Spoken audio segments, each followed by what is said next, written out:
போட்டை பொறுத்து எல்லாமே சிஜியான்னு கேட்டுட்டு இருந்தாங்க. ஆனா எதுவுமே சிஜி இல்ல, சிஜியே இல்ல. எதுவுமே சிஜி இல்ல. ஃபுல்லாவே கடலுக்குள்ளதான் பிளான் பண்ணோம். ரொம்ப சேலஞ்சான அந்த விஷயமும். டைரக்டர் சிம்புதா சார் வந்து ரொம்ப எங்களுக்கும் ஹெல்ப்பா இருந்தாரு. அவரும் ஒரு ஆர்ட் டைரக்டர் மாதிரி தான். அவரும் டிராயிங் பண்ணுவாரு, நாங்களும் டிராயிங் பண்ணுவேன், நானும் பண்ணி கொடுப்பேன். அவரும் ஒரு ஐடியா வந்தோடனே அவரு ஒரு ஐடியா கேட்க மாட்டாரு. ஐயப்பன் இது எப்படி பண்ணலாம் அப்படின்னு ஒரு டிராயிங் கேட்பாரு.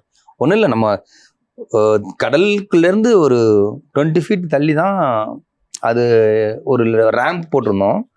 அந்த ரேம்ப் போட்டு அதுக்கு பக்கத்துலயே அந்த கடல்ல வந்து நிறுத்துக்கு கிட்டத்தட்ட 8 பேர் நின்று அந்த போட்டை பிடிச்சிட்டே இருப்பாங்க. காலையில இறங்குனாங்கன்னா 6 மணிக்கு தான் வெளியில வருவாங்க போட்லயே. ஷிஃப்ட் எல்லாம் மாத்துறது இல்ல, ஷிஃப்ட் எல்லாம் அது இல்ல. அவங்க ஏன்னா கடல்ல உள்ளவங்க மீனவர்களை தான் கூட்டுக்கிட்டது. ஏன்னா அவங்களுக்கு வந்து அந்த இடம் கொஞ்சம் பள்ளம் இல்லை, கொஞ்சம் தண்ணி தான் இருந்தது. இவ்வளவு ஹைட்டு தான் இருக்குன்னு வைங்களேன். டைம் ஆக 4-5 மணி ஆகும்போது இவ்வளவு தூரம் வந்துடும், அவங்களால நிக்க முடியாது. அதான் ஹை டைடு லோ டைடுன்னு ஒன்று டைம் வந்து இருக்குது.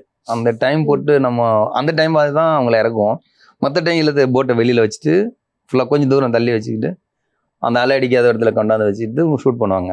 அதுக்கப்புறம் தண்ணி கொஞ்சம் இறங்க உள்ள எல்லாரையும் போயிட்டு வர வச்சுட்டு அப்படியே பிளான் பண்ணோம்.